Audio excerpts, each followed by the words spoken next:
I think she should have been on the team too, but definitely Caitlin Clark. Now, I didn't quite understand how you benched Diana Taurasi, how you can't find any time for one of the greatest players ever, who can shoot, by the way. Renowned sports commentator Stephen A. Smith recently revealed some startling information about Caitlin Clark's new contract offer from Europe. And we're just so proud and privileged to be here, and I'm honored to be up with these two very special people who are leaving their imprint all over the world of culture these days. Thank you. So, now our master of ceremonies today is not going to be me. It's going to be Mr. Stephen A. Smith. And when I asked him if he would come out here to be a part of our special homecoming, wasn't even a hesitation, because of two words: Caitlin Clark.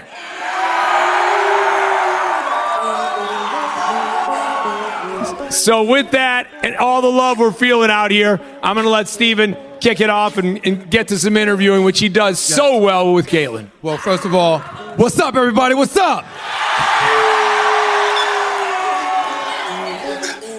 We all know I'm many things, but I ain't a liar.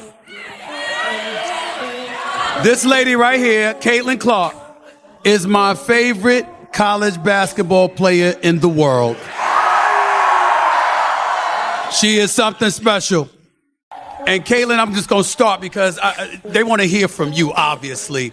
You know, it's when you see this crowd out here, knowing they're out here for you, what does it feel like for you to be a part of this and to be such a leading voice and face on this campus? Yeah, that's the reason I came here, is because of crowds like this. So thank you guys for coming. Maybe if it's not for me, it's for Stephen A., the man.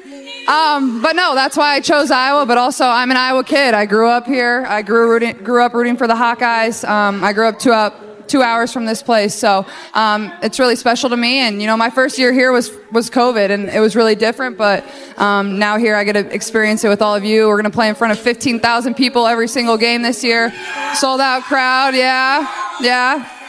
50,000 people for the crossover at Kinnick next Sunday. So The revelation has sent shockwaves through WNBA fans who are desperately hoping their favorite player won't leave the league. Caitlin Clark has been a dominant force this season, despite being a rookie. Now she's been presented with an incredibly lucrative contract offer from Europe. It wouldn't come as a surprise if the Indiana Fever star point guard decides to pack her bags and make the move overseas. Three people. Okay. One is the fan that videoed that Chicago Sky game. The other, who was the young lady that took video during COVID, when the men had this weight room available to them, and they had... There you go, Stephen A. Yep. Her. Yep. Mm-hmm. Right there. Right there. That girl right there. That's who deserves that. That's her. Right there. Give her credit. Her. And last but not least, Caitlin Clark. Mm-hmm. Ladies, let me tell y'all something. You got to sit up there and pay attention to the rising tide. It lifts all boats.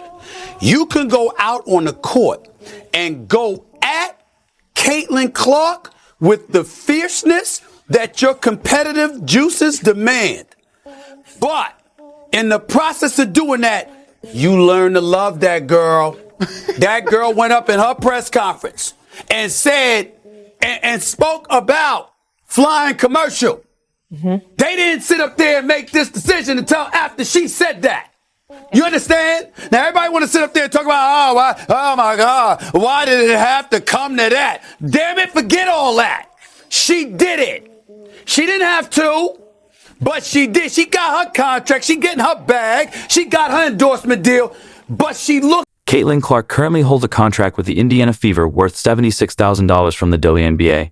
However, her financial portfolio extends far beyond the court. She signed an 8-year, $28 million deal with Nike, earning $3.5 million annually from the shoe company alone. Additionally, Clark has partnerships with several major brands, including State Farm, where she features in nationwide commercials, as well as Gatorade, Wilson, Gainbridge, Xfinity, and Buick. While the exact figures for these deals remain undisclosed, it's clear that they likely contribute millions to her income. Perfectly encapsulate everything. She said, you are one of the GOATs of this game. Because of her impact and her greatness, she definitely deserves and warrants that level of respect. Devoid of a title, she basically deserves that level of respect because she basically put the sport on its shoulders and uplifted the sport. We can't take that away from her. But I'm going to tell you what's interesting, and nobody has brought this up. I'm going to bring this up, okay? You know, one of the things we didn't talk about was what happened Friday night. That damn call by that official with 3.9 seconds left that gave, that helped. Now, I'm not going to sit up there and tell you that it was the wrong call.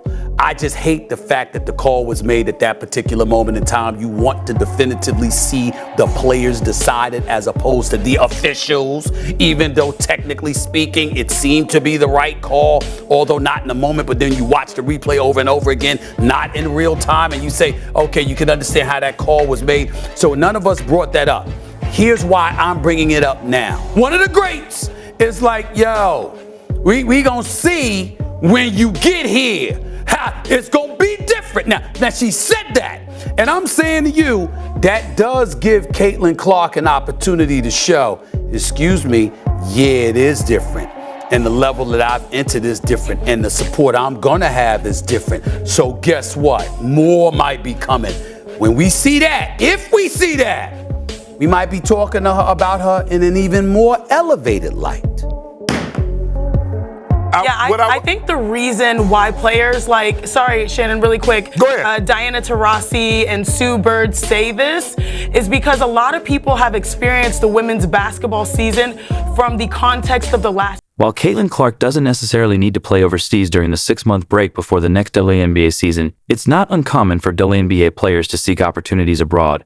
Despite rising salaries in the league, WNBA earnings have historically not been enough to fully support players, especially when considering agent fees, additional training, and optimal nutrition. As a result, even top-tier players like Diana Taurasi, Brianna Stewart, Alyssa Thomas, and Sue Bird have ventured overseas, where salaries are typically much higher, to supplement their incomes. For instance, in 2015, Taurasi earned $1.5 million from UNC Ekaterinburg in Russia. After 20 years, they can't get enough of it. One more year echoing throughout the arena. When you feel that love, what thoughts and emotions go through you? Yeah, I just got out of the locker room and I was talking to BG, and I'm like, there's still days where I'm like, I can still do this. I still want to play basketball. And then there's, the flip side where there are days where I'm crawling out of bed. I think the tide turned, obviously, when Matt and Josh stepped into the picture. I think they've just completely changed how people feel about this franchise, obviously with the Mercury and the Suns, and what we were able to do in the offseason with Nick as our new GM, hiring Nate. I think it's brought a different vision to our team going into the future, and obviously the last couple seasons were difficult, and I think you can see this team and this franchise and what it means and what it stands for, and obviously Tosh and Ka and Beck are a big part of the future going forward. What BG's been able to do here for the last 13 years, and she's going to step into the role of really being the person who represents this franchise, and the way she's done it has been amazing. And I think Sophie has really stepped up into that leadership role of, this is what it looks like to play in this building and to put that jersey on. So I think we're in a good place going forward regardless. Diana, we saw fans crying in the stands. How are you able to control your emotions throughout this whole game? I mean, seeing your family, seeing Sue, how are you able to keep it all together? It's not easy, and I wasn't trying to fight any type of emotion or feel a certain way. I just kind of took it all in. Some players have competed in leagues in Turkey, China, Italy, Spain, and other European countries, while others stay stateside and participate in player-led leagues like Athletes Unlimited or Unrivaled. And I'm going to call people out their names, or especially people that I love, like the person I'm about to talk about in a few minutes. But certain things need to be corrected for the record, because certain things people are just ill-informed about. And the publications that grab the headlines and try to manipulate things and make things seem as if there's something that they're not.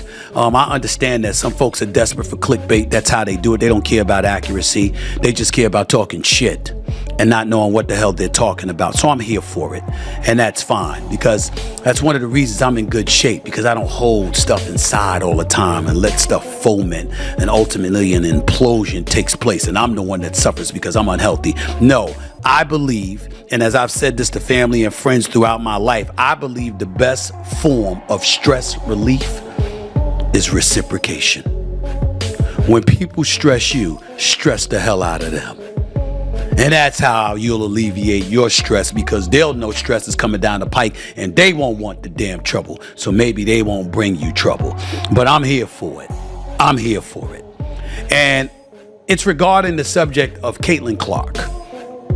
For those of you who don't know, she's a former star at Iowa in college, played in the national championship game before losing to South Carolina. She's number 1 overall pick for the WNBA draft. She is a special talent, to say the least, even though she's not having a special year, because the Indiana Fever are stinking up the joint.